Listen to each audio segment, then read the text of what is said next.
दिल्ली के मुख्यमंत्री अरविंद केजरीवाल और आम आदमी पार्टी के तमाम नेता अपनी सुविधा और एजेंडे के अनुसार अलग अलग लोगों के लिए ईमानदारी और बेईमानी के सर्टिफिकेट्स अक्सर जारी करते रहते हैं। राजनीति की दुनिया में आम आदमी पार्टी ने हमेशा खुद को ईमानदारी के इकलौते ठेकेदार के रूप में प्रचारित किया है, लेकिन सत्ता में आने के बाद आम आदमी पार्टी की विश्वसनीयता लगातार गिरी है और अब ऐसा लगता है कि आम आदमी पार्टी को भ्रष्टाचार के दाग भी अच्छे लगने लगे हैं। दिल्ली के स्वास्थ्य और शहरी विकास मंत्री सत्येंद्र जैन पर काले धन को सफेद करने के गंभीर आरोप लगे हैं और ये आरोप किसी व्यक्ति या नेता ने नहीं लगाए, बल्कि ये आरोप आयकर विभाग की जांच में सामने आए हैं। सत्येंद्र जैन पर आरोप है कि उन्होंने 16 करोड़ 39 लाख रुपए के काले धन को हवाला कारोबारियों की मदद से सफेद किया है। हमारी ये इन्वेस्टिगेशन पूरी तरह से इनकम टैक्स विभाग की जांच में सामने आए तथ्यों के आधार पर है। हमारे पास बाकायदा सबूतों के साथ वो तमाम दस्तावेज हैं जिन्हें देखकर दिल्ली सरकार के मंत्री सत्येंद्र जैन पर शक होता है। जो आरोप लगाए गए हैं उनके मुताबिक सत्येंद्र जैन ने दिल्ली सरकार का मंत्री बनने के बाद भी 2015 तक ये काम जारी रखा। आयकर विभाग के मुताबिक जांच में साबित होता है कि सत्येंद्र जैन पिछले कई वर्षों से काला धन बना रहे थे। इनकम टैक्स विभाग के मुताबिक 2010 से 2015 तक काले धन को कोलकाता के 3 हवाला ऑपरेटर्स के जरिए सफेद किया गया और बाद में इस पैसे से बेनामी जमीनें खरीदी गई। अब आपको यह समझाते हैं कि काले धन को सफेद करने का यह खेल कैसे होता है। आयकर विभाग के मुताबिक कोलकाता के 3 हवाला ऑपरेटर्स ने सत्येंद्र जैन के काले धन को सफेद करने के लिए 56 शेल कंपनीज का सहारा लिया। यहां पर आपको यह भी बता दें कि शेल कंपनीज क्या होती हैं। शेल कंपनीज वो कंपनियां होती हैं जो सिर्फ कागजों पर ही मौजूद होती हैं। असलियत में इन कंपनियों का कोई अस्तित्व नहीं होता और ऐसी कंपनियों का इस्तेमाल काले धन को ठिकाने लगाने के लिए किया जाता है। यानी ये असल में आप ये भी कह सकते हैं ये नकली कंपनियां होती हैं। इन 56 कंपनियों के जरिए हवाला ऑपरेटर्स ने सत्येंद्र जैन के नियंत्रण वाली 4 कंपनियों में 16 करोड़ 39 लाख रुपए ट्रांसफर किए और यह पूरा लेन देन 2010 से लेकर 2015 के बीच किया गया, यानी 5 साल में। जिन हवाला ऑपरेटर्स के जरिए काले धन को सफेद करने का खेल हुआ उनके नाम है जीवेंद्र मिश्रा, अभिषेक चोखानी और राजेंद्र बंसल।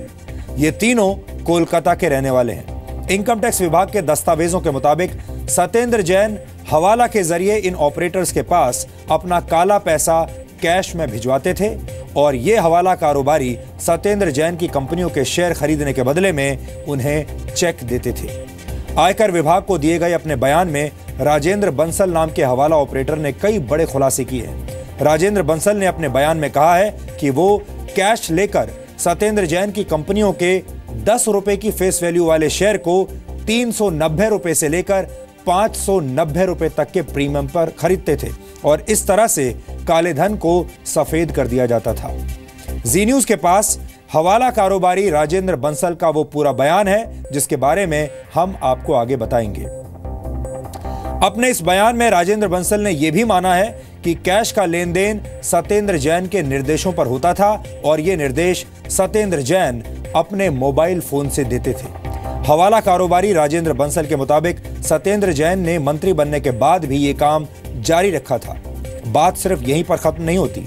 आयकर विभाग के मुताबिक 2016 में जब केंद्र सरकार इनकम टैक्स डिक्लेरेशन स्कीम लेकर आई थी तो सत्येंद्र जैन ने इस योजना का फायदा उठाते हुए अपना काला धन बड़ी ही चालाकी से घोषित कर दिया था।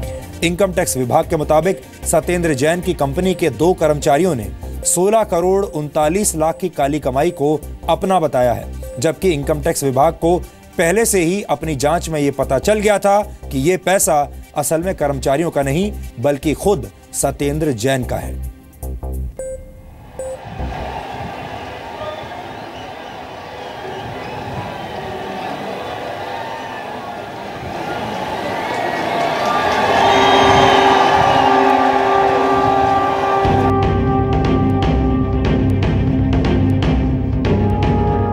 आम आदमी पार्टी के लिए अब भ्रष्टाचार के दाग अच्छे हैं। किसी को भी नहीं बख्शा जाएगा। मतलब भ्रष्टाचार से समझौते का सवाल ही नहीं उठता। अपनी जिंदगी दांव पे लगा दूंगा लेकिन भ्रष्टाचार के साथ समझौता नहीं होने वाला, ये मैं आपको आश्वासन दे रहा हूँ। कहां गए केजरीवाल के उसूल और आदर्श? आम आदमी पार्टी जो बनी वो भ्रष्टाचार के खिलाफ एक बहुत बड़े आंदोलन से इसका जन्म हुआ। इस देश की राजनीति बदलने के लिए बनी। क्या दिल्ली के मंत्री ने काले धन को सफेद करने की फैक्ट्री चलाई? भ्रष्टाचार को दूर करने के लिए अगर 100 बार मुख्यमंत्री की कुर्सी को दांव पे लगाना पड़े तो 100 बार क्या 1000 बार भी अपनी सरकार को दांव पे लगाने के लिए तैयार है। और मुख्यमंत्री की कुर्सी तो क्या, अगर अपनी जान देश के लिए देनी पड़े तो मैं अपने आप को बहुत सौभाग्यशाली समझूंगा। दिल्ली के मुख्यमंत्री अब अपनी कुर्सी क्यों नहीं छोड़ रहे हैं?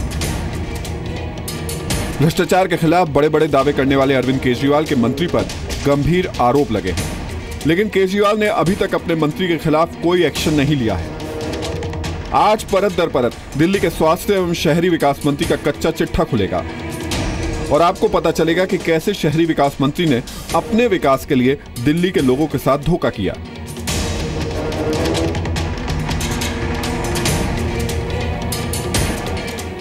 मैं सत्येंद्र जैन ईश्वर की शपथ लेता हूं कि मैं विधि द्वारा स्थापित भारत के संविधान के प्रति सच्ची श्रद्धा और निष्ठा रखूंगा।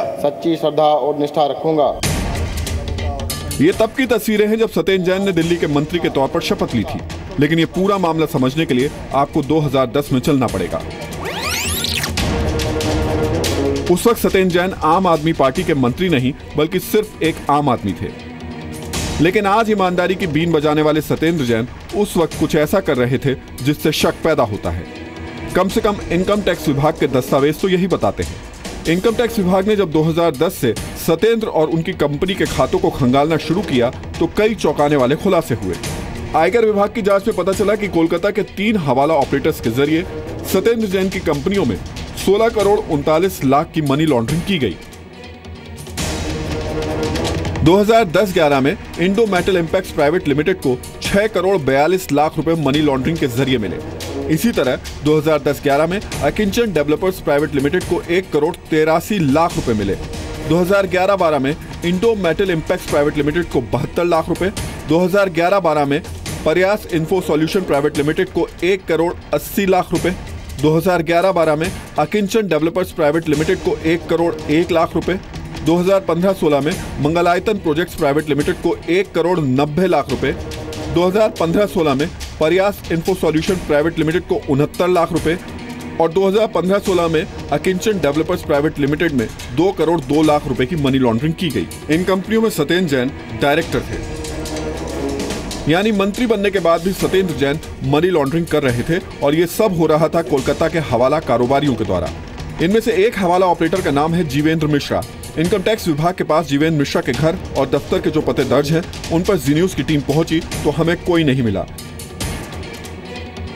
सबसे पहले हम कोलकाता में जीवेंद्र मिश्रा के दफ्तर पर पहुंचे। ये तो जीवेंद्र मिश्रा के नाम से रजिस्टर्ड ऑफिस है 757।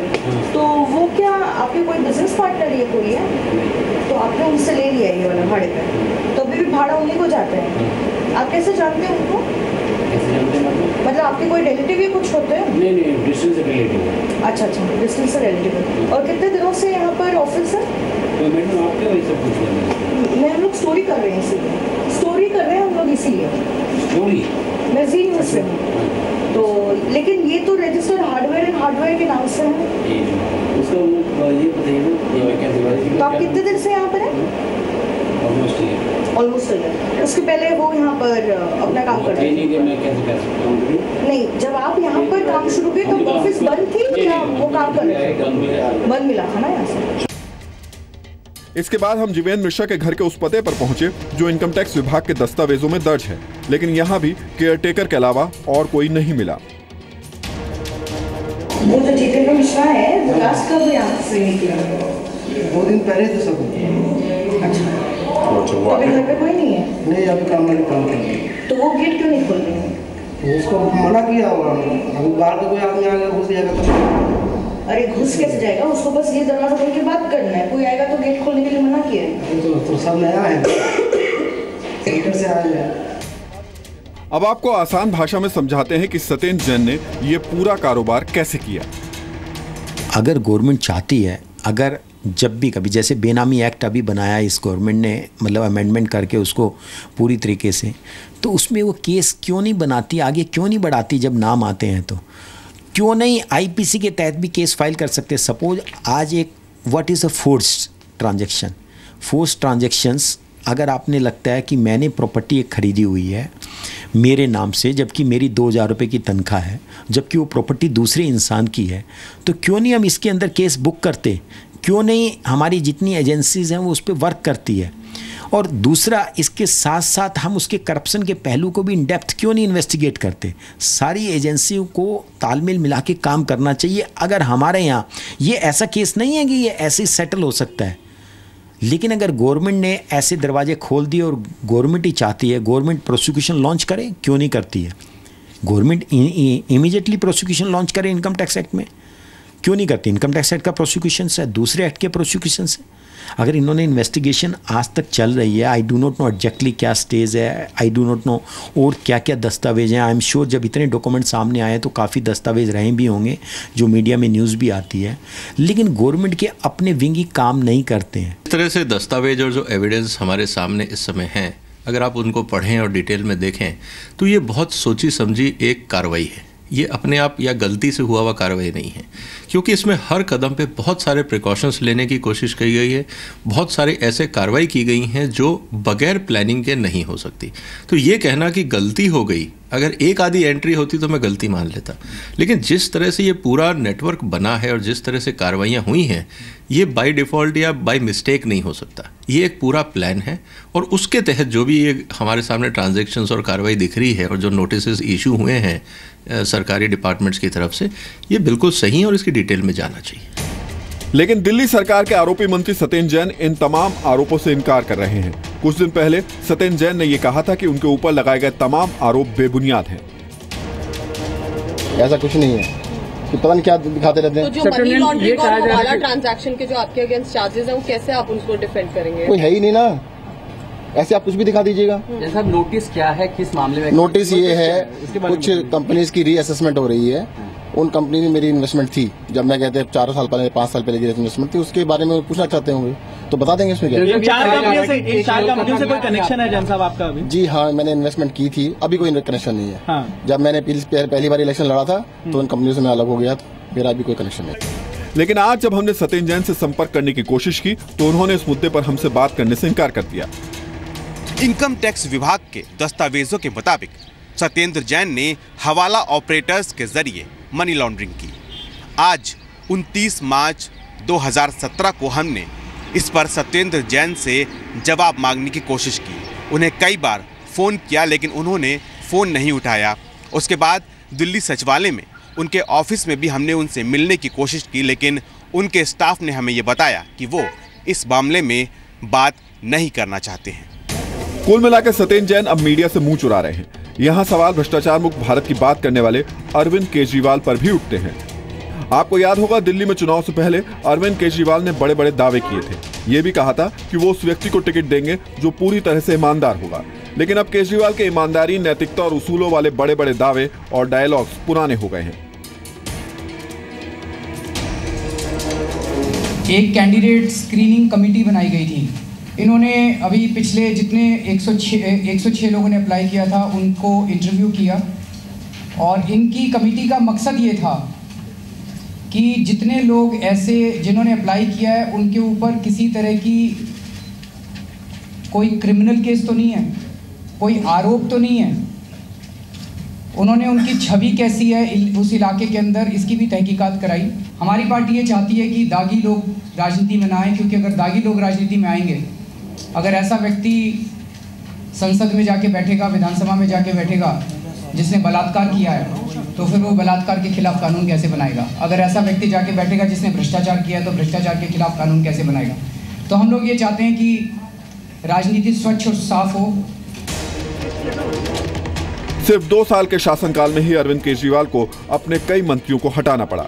उनके कई नेताओं पर भ्रष्टाचार और गलत आचरण का आरोप है। ऐसे में हर किसी का इस्तीफा मांगने वाले अरविंद केजरीवाल से ये भी पूछा जाना चाहिए कि वो अपने मंत्री सत्येंद्र जैन का इस्तीफा क्यों नहीं ले रहे हैं। कोलकाता से पूजा मेहता और दिल्ली से अश्विनी गुप्ता के साथ राहुल सिन्हा, जी मीडिया। आज हमारे पास बहुत सारे दस्तावेज हैं। हमने दिन भर काफी मेहनत की है। बहुत सारे दस्तावेज इस वक्त मैं अपने हाथ में भी लेकर आया हूं, ताकि इनमें से कुछ बातें मैं आपको पढ़कर सुनाऊंगा।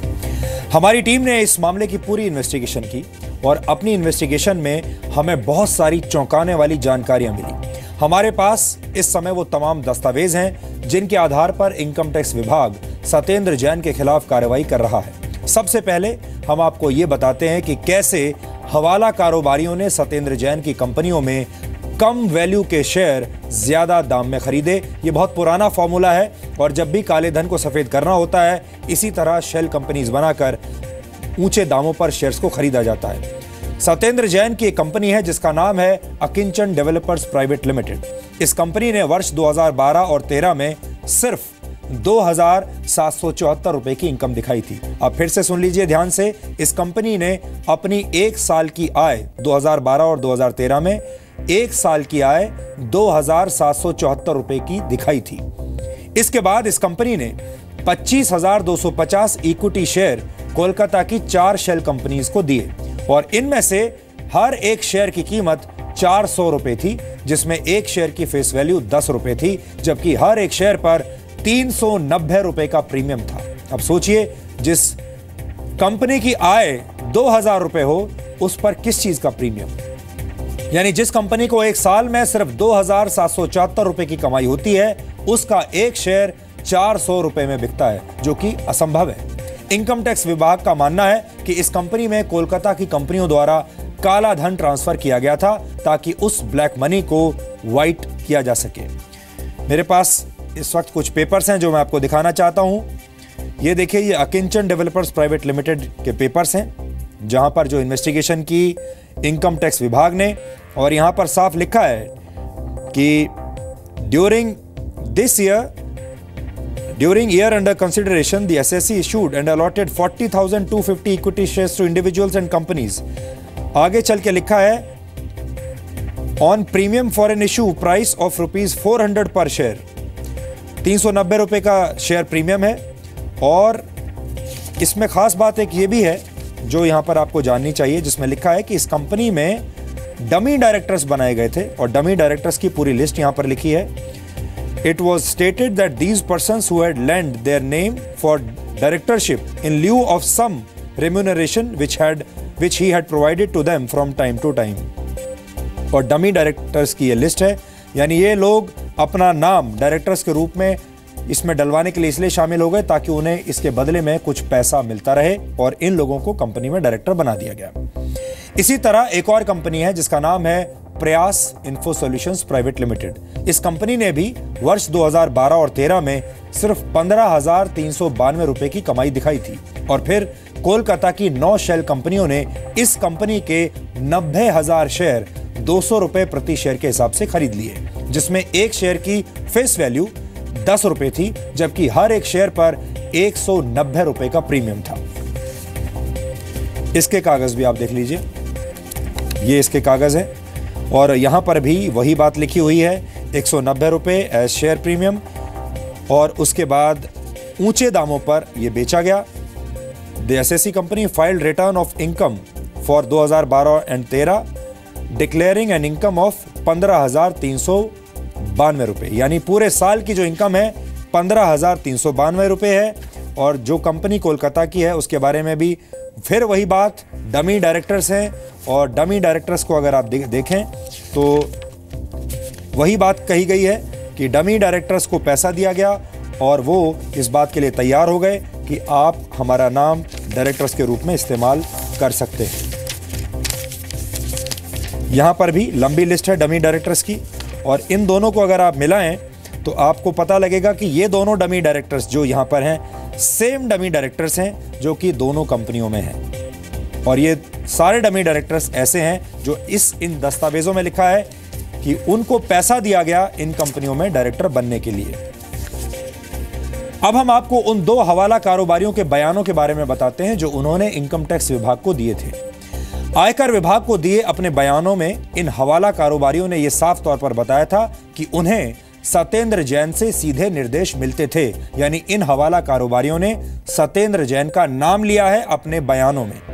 हवाला कारोबारी राजेंद्र बंसल ने अपने बयान में यह कहा था कि सत्येंद्र जैन के 2 कर्मचारी, जिनके नाम हैं सुरेश और संजय, उससे संपर्क करते थे, जबकि लेन देन के काम सीधे सत्येंद्र जैन के निर्देश पर होते थे।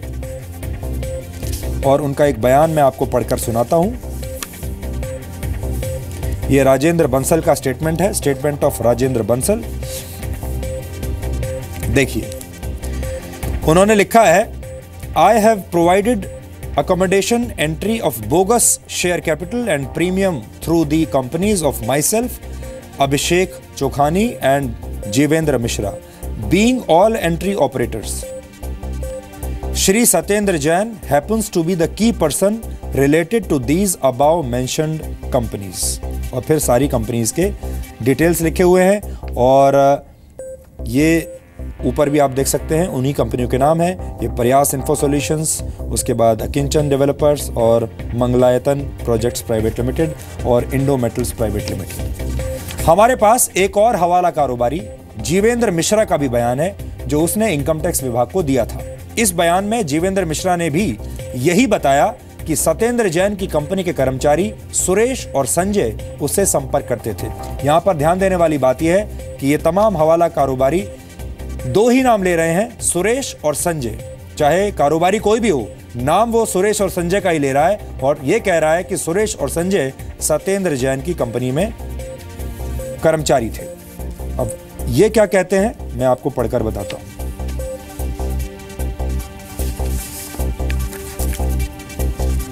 ये देखिए, जीवेंद्र मिश्रा का बयान है, statement of Jeevendra Mishra. Shri Rajendra Bansal was facilitator of these accommodation entries. All the funds movement from Delhi to Kolkata was handled by him. During the process, he also introduced me to Shri J.P. Mohta over telephone. I also got instructions for cash transfer few times from J.P. Mohta and Bablu Pathak. Though most of the time, instructions were passed from Rajendra Bansal. In the said period, as stated earlier, I also had contacted with Mr. Sanjay and Mr. Suresh, who were employees of Satyendra Jain. नाम same है और ये नाम किसके लिए काम करते थे, वो नाम भी सेम है, यानी सत्येंद्र जैन। यहां आपने नोट किया होगा कि दोनों हवाला कारोबारियों यानी राजेंद्र बंसल और जीवेंद्र मिश्रा ने सत्येंद्र जैन की कंपनी के 2 कर्मचारी सुरेश और संजय का ही नाम लिया है और ये बात भी शक पैदा करती है। इनकम टैक्स ने अपनी जांच में यह भी पाया कि 2015 में मंत्री बनने के बाद भी सत्येंद्र जैन ने मनी लॉन्ड्रिंग का काम जारी रखा। जब आयकर विभाग ने इस पूरे घोटाले की जड़ तक पहुंचने के लिए कड़ियां जोड़नी शुरू की तो यह पता चला कि 31 मार्च 2015 तक सत्येंद्र जैन, उनकी पत्नी पूनम जैन और उनके पिता रामशरण जैन के एक कंपनी में 54.17% शेयर्स थे। इस कंपनी का नाम है JJ ideal estate private limited.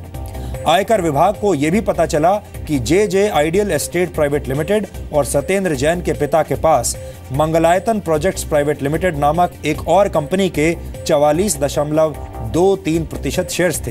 यानी एक तरह से मंगलायतन प्रोजेक्ट्स प्राइवेट लिमिटेड भी सत्येंद्र जैन का ही नियंत्रण वाली कंपनी थी।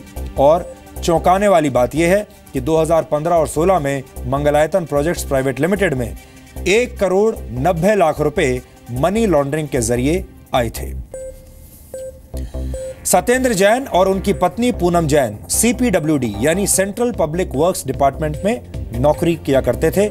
ये सरकारी नौकरी, सरकारी विभाग है, दोनों सरकारी नौकरी में थे।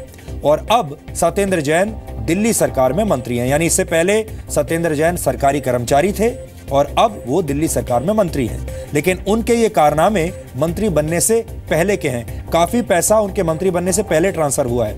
लेकिन उससे भी बड़ी बात यह है कि अब इनकम टैक्स विभाग को इस बात की भी जांच करनी चाहिए कि सत्येंद्र जैन के पास एक सरकारी कर्मचारी होते हुए 16,39,00,000 रुपए आए कहां से।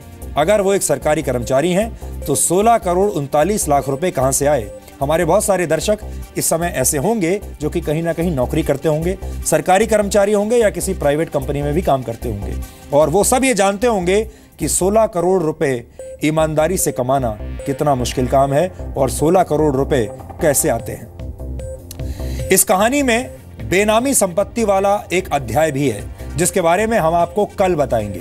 ये इन्वेस्टिगेशन अभी खत्म नहीं हुआ है और हमारे पास बहुत सारे कागजात हैं। हम इस सीरीज को आगे बढ़ाएंगे। सीरीज का पहला हिस्सा हमने आपको आज दिखाया है और अगला हिस्सा हम आपको कल दिखाएंगे।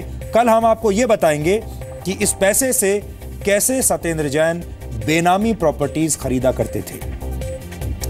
आम आदमी पार्टी जब सत्ता में आई थी तो यह कहा गया था कि ये आम लोगों की पार्टी है, इस पार्टी के लोग जनता के लिए काम करेंगे और भ्रष्टाचार से दूर रहेंगे।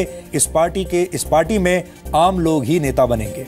आम आदमी पार्टी के नेता लाल बत्ती वाली गाड़ियों में नहीं चलेंगे और सरकारी बंगलों में भी नहीं रहेंगे और जिस तरीके से अब तक सरकारें भ्रष्टाचार करती आ रही हैं उसे बिल्कुल खत्म कर देंगे और ये पार्टी सेठ साहूकारों को मंत्री नहीं बनाएगी।